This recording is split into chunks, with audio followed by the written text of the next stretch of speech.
Hello my dear friends, you're on the Military Summary channel, and today we're going to discuss the beginning of the Ukrainians' greatest counteroffensive operation.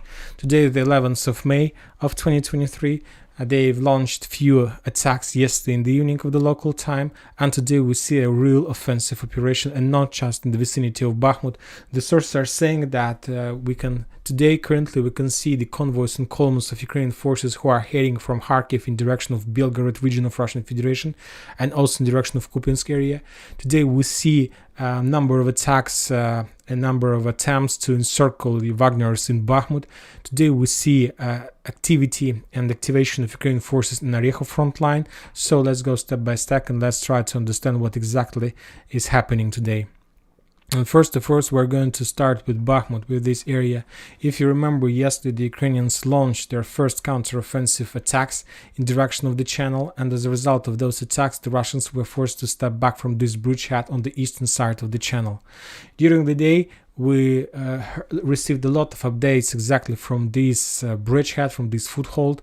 And if you remember, yesterday we discussed that there is one very high risk by losing of this bridgehead is that the Russian forces who are currently located in this salient on the north on this forest could appear in small, like let's say, operational encirclement, and that Ukrainians will try to use this situation, trying to push the Russians or maybe even to encircle the Russian forces in this small salient. And this is exactly what the Ukrainians did during the day.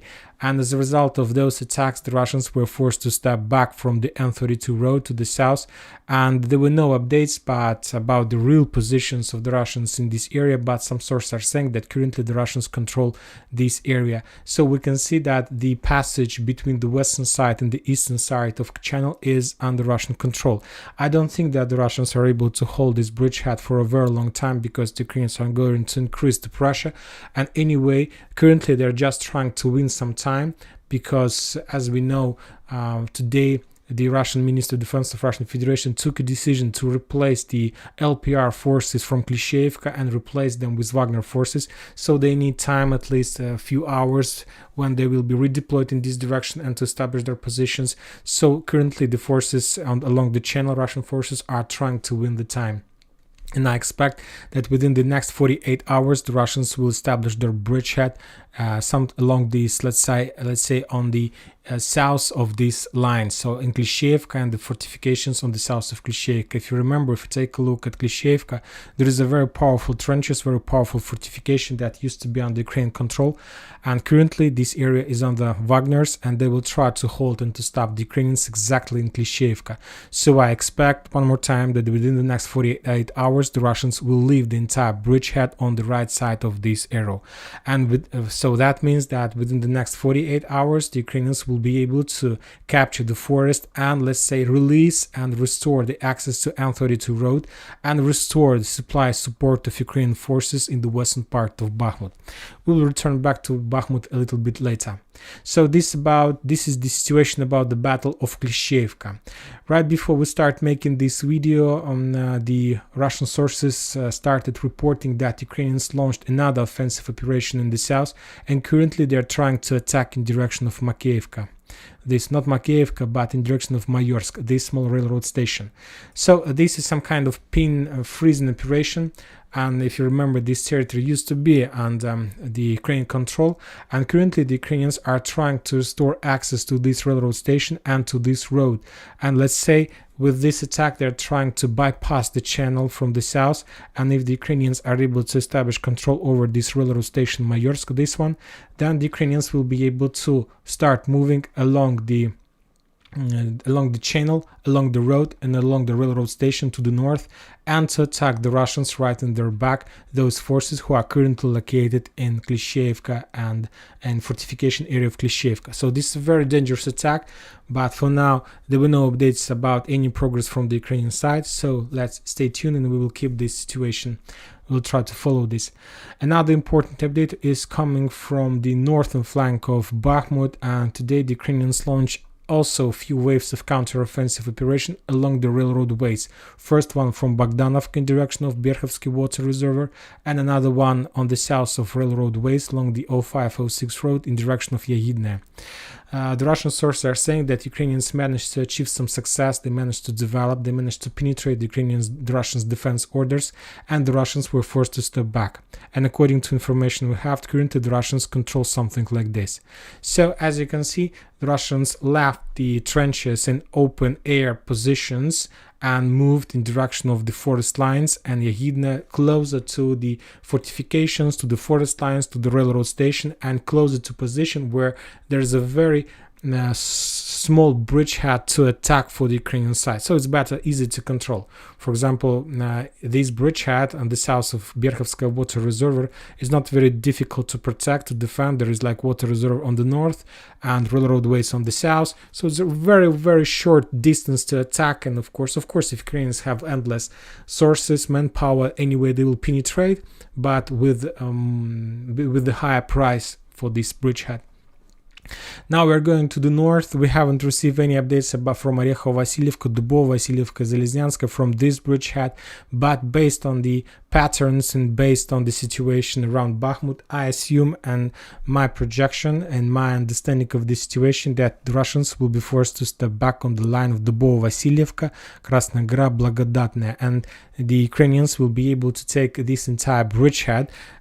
Also the same reasons the Russians, according to the patterns we saw the previous year during the Ukrainian counteroffensive operation, according to the patterns that the Russians shown us on the south of Bakhmut, they will step back. They're not going to fight for these open air positions because one of the patterns that the Russians used in the previous and they're currently using in Bakhmut is that if you have like option to choose between the bridgehead and the manpower, usually, and in the previous examples, the Russians shown us that they were using the manpower, so they don't care about bridgehead. So I expect that they will step back in direction of Berkhovka, Krasная Gora, Paraskoyevka, and they will try to meet the Ukrainians on this defense line. Furthermore, the Russian press reporter Evgeny Podubny reported also right before I start making this video that Ukrainians made a small penetration using the armored feast in the vicinity of Solidar, and they managed to break through this area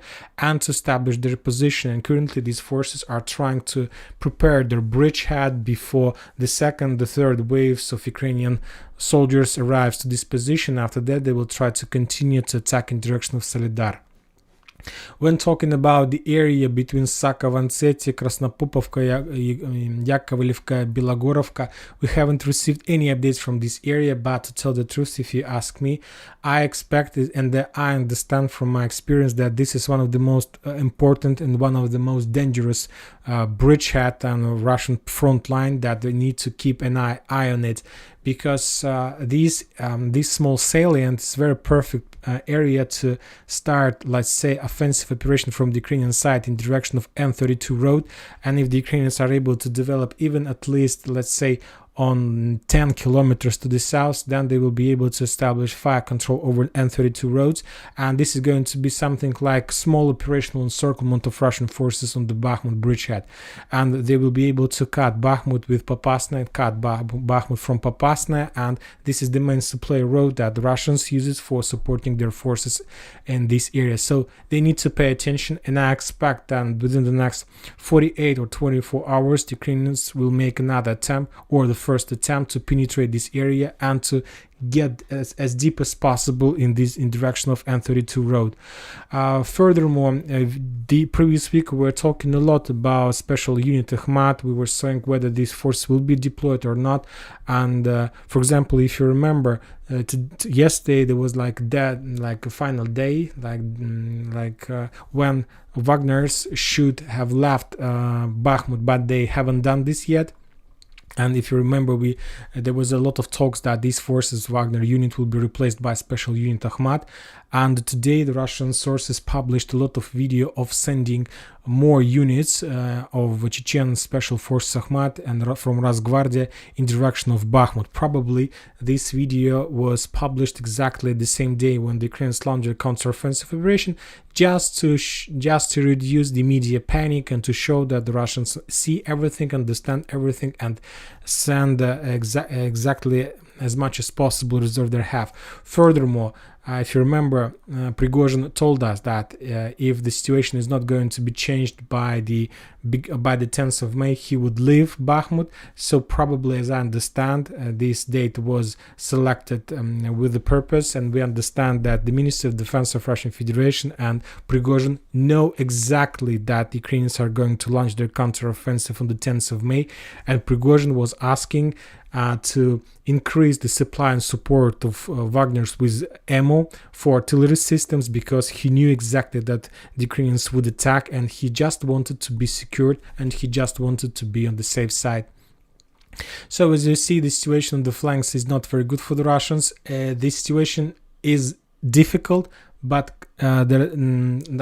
currently we are not seeing the situation as we saw in Kherson, in Kharkov, when the Ukrainians were running from Balaklia and so on. Currently the situation is critical but completely controllable, under Russian control. Of course, the situation could be changed within the next few days, but today there is nothing critical have happened. Now let's talk about Bakhmut and the situation about Bakhmut. So this is the only area where we can find some good piece of news, good updates. As we may probably most of you have already seen the video about the splitting and classification of the fortifications in this area. And if you remember this, the western part of Bakhmut can be split into four parts. This part that is under Russian control has this fortification has the title of the Horse, and currently this area is under Russian control. The area that currently the Russians are trying to encircle from the north and from the south is called as a Nest, and today Prigozhin reported that the Russians managed to enter this fortification. This fortification has the title of a Constructor, and this area is under complete Ukrainian control. And the south one, this area has the name of Domino. So these three fortifications and four fortifications, one of them is captured by the Russians. There's fierce fightings for the Nest fortification, and two of them are still remains under Ukrainian control. And probably the Ukrainians are going to hold this area for a very long time, because I expect that if the Ukrainians are able to unblock N32 road, the Ukrainians will start sending more reserves and more reinforcements to the western part of Bakhmut, and we're going to see completely different war and battle inside of this town.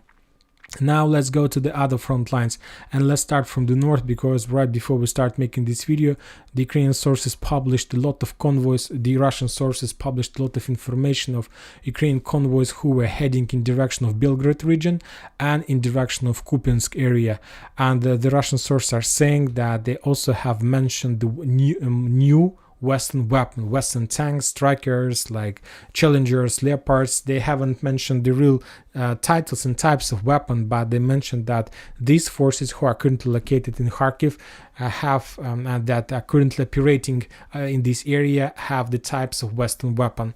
We haven't received any updates about any clashes or any attacks, but we understand that Ukrainians are moving their forces to the combat lines, so we can also expect that within the next 48 hours the Ukrainians can make another attempt to attack maybe even the territory of Russian Federation. Let's follow this and let's see. Another interesting updates are coming from Avdiivka. The Western source map has been updated, and the Russians are saying that currently they started some kind of storming of the block number 9 in this area of Avdiivka. The Russians managed to maintain the bridgehead and to reduce the gray zone between the bridgehead in the north of Opotnaya Vodiana and this block, and currently also probably within the next 48 hours the Russians will make an attempt to encircle and to enter Avdiivka and to start the storming process inside of this town.